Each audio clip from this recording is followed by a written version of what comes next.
Alright folks, it's turn 42. No actual combat occurred. We did get all our Aliquils from Ulm, and we've hit Thaumaturgy level 7, which has given us Vortex of Returning, and Divine Name as well, if we need to make a mindless unit into a commander for some reason. Plus, it's given us Vengeful Water. Vengeful Water is a great global for us. It's not a global that I like. It only works in your Dominion, so I need to spread my Dominion more aggressively for it to really function. But in my Dominion, it would be a great tool. In particular, it's a great defensive tool against, say, Therodos, because it sends water elementals to go kill Therodos, which would be pretty great. But I do need to spread my Dominion a little bit more aggressively. So, Valador is critically damaged. We're moving up Joseph de Crew, carrying a total of 47 units with well over 150 siege strength, so they should be able to crack the fort, storm in this next turn. Ulig Beg is about to die in the next few turns. He's just really having a bad time. We'll storm Valador. Fomoria continues to spend all of his death gems summoning Long Dead Horsemen, which is fine. Long Dead Horsemen are mindless, of course. They're pretty decent combatants. I don't imagine that Fomoria is going to be able to do all that much with them. If we look at his research, Fomoria's research is actually not the worst. But it hasn't been growing very quickly because he hasn't been able to research very much. So right now I'm looking at that like I'm almost to having 2 level 7s. He doubtless has a couple of level 5s. So obviously he has enchantment level 5 and probably something else. The Holy See is, holy shit, a super valuable province. It has 2 death gems, 2 water gems, and 2 nature gems. That's a fantastic, amazing province. I love it. I want it. I covet it in the depths of my black and fishy heart. Alas, I'm going to stop recruiting troops there for right now. I don't really need to at the moment. I've deployed my Aliquils to various Amber Clan Magi. I'm forging one more Amulet of the Fish with Turkul. Unfortunately, I just discovered, I did not know this beforehand, I tried to cast Mind Vessel with Turkul. Turkul, despite being a Mind Lord, it must be because he's not the standard Mind Lord chassis, he cannot cast Mind Vessel. So he cannot put his mind into this Androdai. Very sad. So that Androdai, Enquinok is migrating over towards Deep Blue. We're recruiting a Mind Lord, and so that Mind Lord hopefully will random high-level Astral, and will move over here to Deep Blue and put his mind into Enquinok. I would really love that to happen. We've got a couple of Slave Princes down here. We're going to send one Slave Prince down to that fort, and then we're going to move one Slave Prince forward. Move one Slave Prince forward, if I can say words. More fighting. This fighting continues to be interesting, but is at this point pretty much destroyed. Itself is under siege. Has only scattered provinces remaining, including Ministra there. Caelum has eaten most of the world over on this side. If we look at provinces, Caelum is right up near the top, right behind Agartha, and well above any of the other competitors. Therodos is pretty low down there. There I am, just above Rus. And yeah, up at the top of the graph, it's Agartha, and then it's... who's that gray line? I can never keep all the lines straight, frankly. I'm just going to take everybody off real quick. That was Helheim. So yeah, Helheim is actually dipped, and then we've got Pangaea up there as well. So those guys doing real well. Pangaea in particular is spreading like a plague, cruising into Niefelheim's territory and taking over a lot. Niefelheim is definitely suffering badly, badly, badly. I would actually like to snake Nifl here, if possible, before it's taken away. So we're gonna churn out a few dozen Lobo Guard and launch them up above ground to grab Nifl real quick before Pangaea does, mayhaps. And possibly also Rimire. So we'll try and take those and establish ourselves up here. I don't like... that's a Demon Gate, which is pretty neat. I don't guarantee that we're going to be able to hold that, certainly. But I think I can at least make a convincing argument for me to have that. Now, Pangaea does have Vanheim, as well as Pangaea itself over here. Although their capital is sort of under threat a little bit, because they're right close to a couple of other people. It's just people who don't really want to be fighting them right now, which is probably why. In terms of gem income, Therodos is doing a lot better in gem income than they are in territory. I mean, territory-wise, they're doing okay, but their gem income is pretty mental for their size. Their gem income is very slightly below mine. Well, I say that, but they're actually in size pretty close to me. See, there's Therodos. There I am. And in gem income, they're also really, really close to me. So they've got more gems per territory than I do, but still, it's not an unreasonable number of gems, period. Fomoria, by the way, is down to their base gem income. I think. It looks like they actually dipped below their base gem income for a little while, which is sort of hilarious. I don't know how that's actually possible. But yeah, with their base gem income, they're just going to run out of the ability to make Long Dead Horsemen pretty soon. And we'll put them under siege. I am a little bit worried about them moving in to take Lake Fortune. So what I'm doing here is I've set this army up. If I lose this army, it's not a critical blow, but I am moving the most interesting Aboleth back a little bit, and we're going to put one squad, or a couple squads, in the rear, just to guard against attack rear shenanigans. And I'm hopeful that this little posse can summon some water elementals, and if Long Dead Horsemen come down here or something, should be able to take them out. Now, the most interesting Aboleth, it looks like, does not have enough water gems for shark attack anymore, so just spam out a bunch of water elementals, and then we have one guy throwing soul slays as well, just in case. So if they were to attack me, I think I could hold it. And I've got some more of these boyos coming in as well. So, about to take Valador. Gonna close in on Fomoria shortly thereafter, and I think we should be able to establish ourselves in this part of the world pretty well. If we can take that, Fomoria, we can take Zox, potentially, and get that Grove of Fertility. And I think then we'll be in a pretty good place. But for right now, we're just researching up. We'll hit enchantment level 6 next turn, and I think 7 about 2 turns after that. Our research is really good for our size. We are research-wise. We're in the top 3, and I think we're growing as fast as either of the other two, if not a little bit faster. So we should be in a pretty good place. So, thanks for watching. I'll see you all in turn. I hate that it does that when I zoom out. I'll see you all in turn 43. Okay, folks, turn 43. We've recruited Updog, the Mind Lord. We're really starting to suffer for income. Our free income is quite low at this point. We lost the Hungry Sea to a random event. We had diseases spreading, then Tritons attacked, and in Lake Purple we've had Plague. This could be, there is a remote attack, if I recall correctly, that generates this, but it's also just a random bad event. So I'm not too worried about it. Lake Purple was not a valuable province in any case. We're still recruiting Sages, because we want them for their delicious research.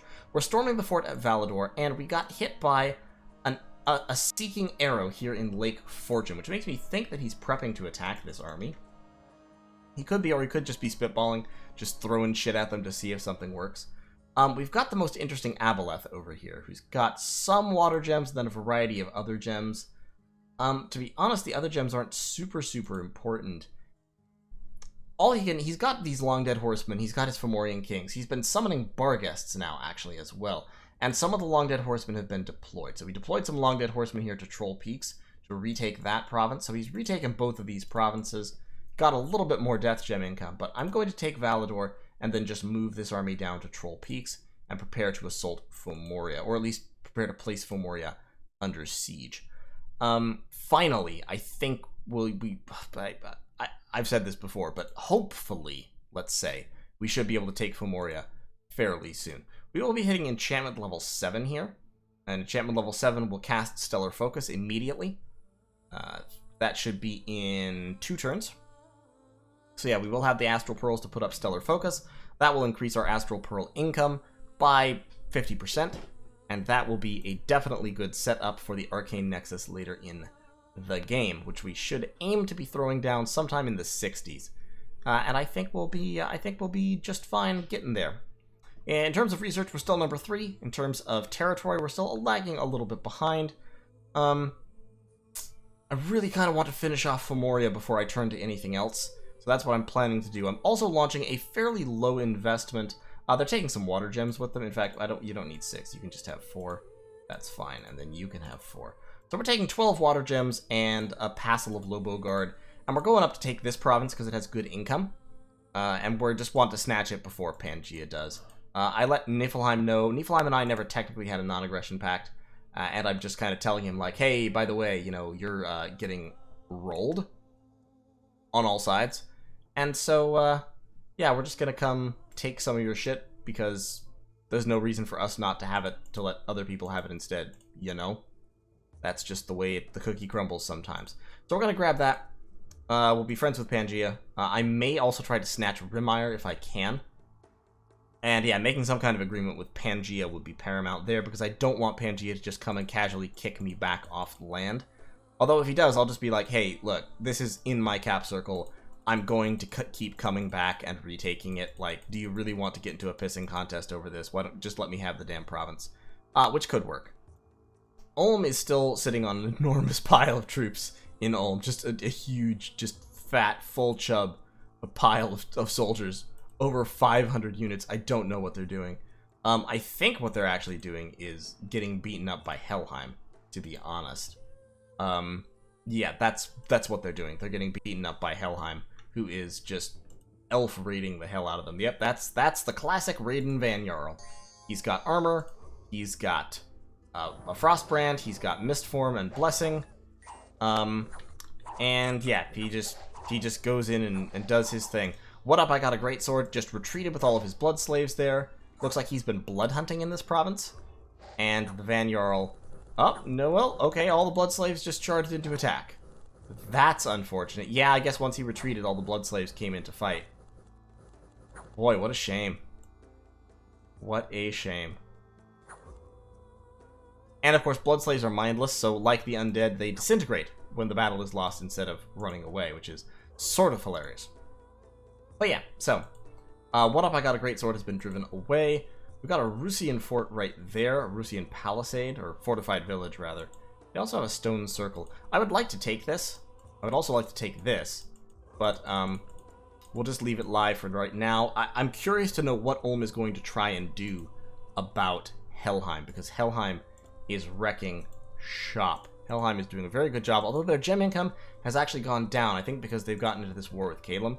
And Caelum has likewise been raiding the hell out of everyone nearby them. Helheim has taken the Swamp of Forgetting, they've taken Ionia, they're besieging Arcoscephale, which had fallen to Helheim a while back. They've taken Sinafe over here. Sinafe is a super, super valuable province. It's got 2 Death, 2 Earth, 1 Astral. I covet Sinafe and the Wood of Many Paths deeply. I lust for them with all of my black and shriveled fishy heart, and I absolutely want to have them, but I'm not sure how I can get them. I have to negotiate with Caelum. I don't want to launch into a war with Caelum, because I'm busy, war-wise, but I'd like to have those provinces anyway. So in any case, that's the turn. That's turn 43. We'll see how this goes. This should be fine. I should absolutely take Valador and secure that province. Getting Fomoria will be the tricky bit. I think I'm actually going to pull this army back. Just because I don't want him to suddenly raid me and take me out. And what I'd like to do, ideally, would be to kind of like get these troops and these mages, all stuff kind of combined together. I'm just recruiting a slave mage here in my capital just because, frankly, I don't have the money to recruit more mind lords right now. They're so expensive, and my income is so bad. So definitely need to improve the income situation a little bit. Definitely need to get a little bit more of the magic going, and we'll see what we can do. So, thanks for watching. I'll see y'all in turn 44. Okay, folks, it's turn 44, and I'm doing this turn very quickly because I don't have a whole lot of time. There was a battle in Nifl, which we took. That's fine. That worked out just like I'd hoped it would. And then there was a battle in Valador, and that battle, they actually attacked me. They broke the siege and came out. And they came out with pretty much everything they had. They must have cloud-trapped these Fomorian kings in a turn or two ago. I don't know where they're getting all these gems, I'll be frank. I don't know where they're getting the gems to summon all these Barghests and all these long-dead horsemen, but they have. This is pretty much everything they've got. And they launched it in against my little army here, and, well, take a look. My communion back here summoned some water elementals and then was spamming Soul Slay and Enslave Mind. We all charged in. The Long Dead Horsemen were doing plenty of damage. Air elementals were doing damage, but they got blocked up by large things and then killed without doing a ton. The Barghests routed, and we pretty much just ground through it, like both armies critically depleted. But I still have most of my trolls, most of my water elementals, but in the back lines, my mages routed. I don't know why my mages routed. I'm not sure. What causes this is, your army has to take at a certain HP threshold, and it's before the automatic route, but at certain HP thresholds, your whole army has to take a morale check or run. And so a bunch of my mages, because my slave mages are low morale, a bunch of my mages failed that check, which meant they ran. Now, let me be clear. I'm winning this frontline engagement, actually. What he's got left is he's got a few Nemedium warriors and a few Furbolg left. And it's not enough to stop me, especially because I've enslaved a couple of his bar guests. One of them is actually running. And my water elementals just don't have a counter remaining on the field. My water elementals are tough enough to take out everything he has left. In the back line, his Fomorian kings and his Fomorian giants have been paralyzed for a long time. This guy's paralyzed for 19 more rounds. This guy's paralyzed for 43 more rounds. This guy's paralyzed for 31. There's not much left that could potentially stop me. But my army is so weak at this point that as I finish chewing through the skeletons, I rout. I hit the HP threshold and my whole force routs. And then, immediately thereafter,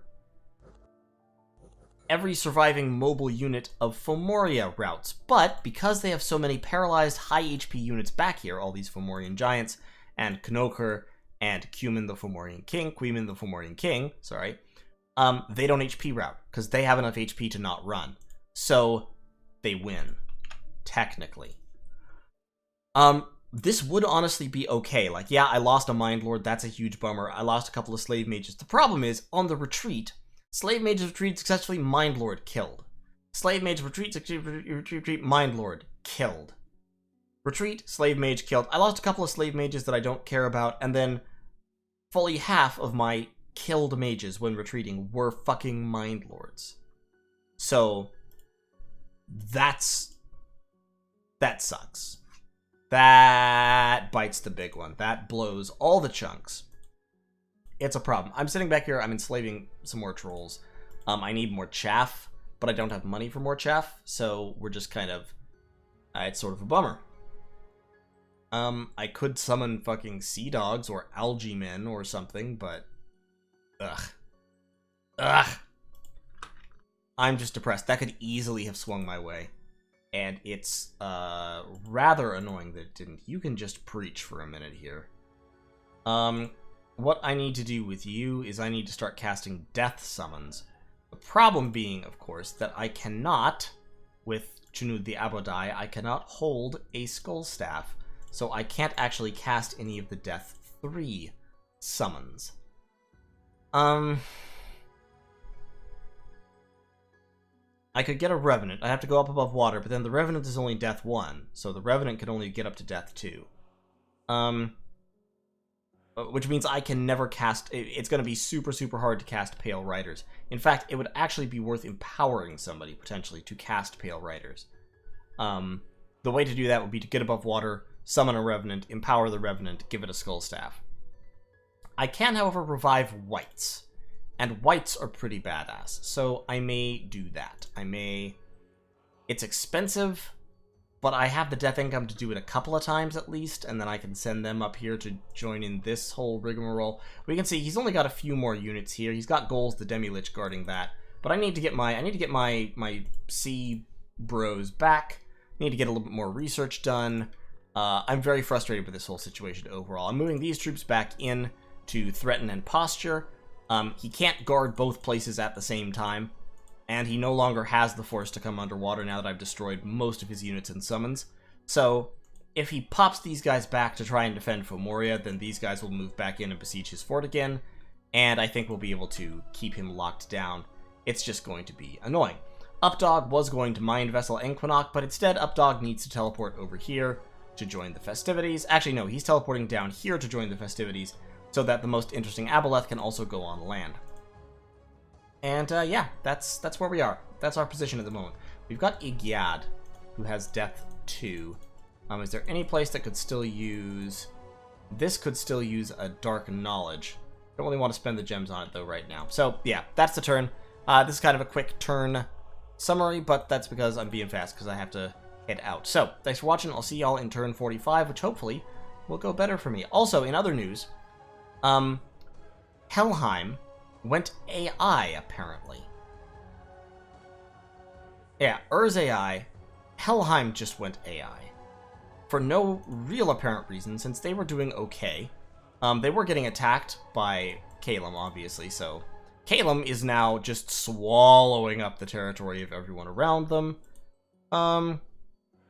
Which I'm not a huge fan of, but there's not much I can do about it. I also can't get over to Helheim because Therodos is in the way, so that's bad. Therodos is actually attacking Caelum, so that might be a political opportunity for moi. But we'll just have to see where it goes. Right now, we really have to focus on taking down Fomoria, which is proving to be more of a problem than I had hoped. I'm building up a few more units over here that we can potentially help with that. Niffle here, we're just going to drop a little bit of province defense in and then just leave these guys, to be honest. These guys are just going to stand here for a moment. Well, they can't possibly defend against that force, so actually I tell a lie. They're going to go immediately back underwater. But we'll just see how things go. So, thanks for watching. See y'all next turn. Alright, folks, it's turn 45. To be honest, it's been a while since I did the last turn. I've gone on a weekend trip. It's hard to remember exactly where I was, so if this is a little bit detached from the last turn, well, that might be why. In any case, no actual combat, but we did revive some whites, so we've got a few white boys here, which I'm actually going to do again, I think. Let's revive another batch of whites. And we also hit enchantment level 7. So enchantment level 7 gave us stellar focus, which was the main reason to grab that. We'll want higher level enchantment, but it gave us stellar focus. It also gave us serpent's blessing, which means we can do the foul vapors thing a lot more safely now. We've got armies rolling in on both sides. Also, we should give some mages some nature gems to take with them. Atun actually doesn't need those. Ultarnes needs those. Ultarnes, you can have those. So, we've got that going on. We're moving back in on both fortresses. This army here will besiege Fomoria. This army here will besiege Valador. I don't know where his kings are. I do know that he's retaken Zox. We're ignoring the Hungry Sea for right now, but pretty soon we'll be taking that back as well, just because we want the gem income, if nothing else. We're actually going to swap back to recruiting some Androdai for a short time, just because we need some of that. And we'll also start recruiting a couple of Androleths, just to have a couple more, just to have the above-ground mind blasting, which is very, very useful. Meanwhile, we have Gateway, which is Thaumaturgy. Isn't it? Where's Gateway again? Ah, yes, Thaumaturgy level 5. We've actually had this for a while, but it's only useful.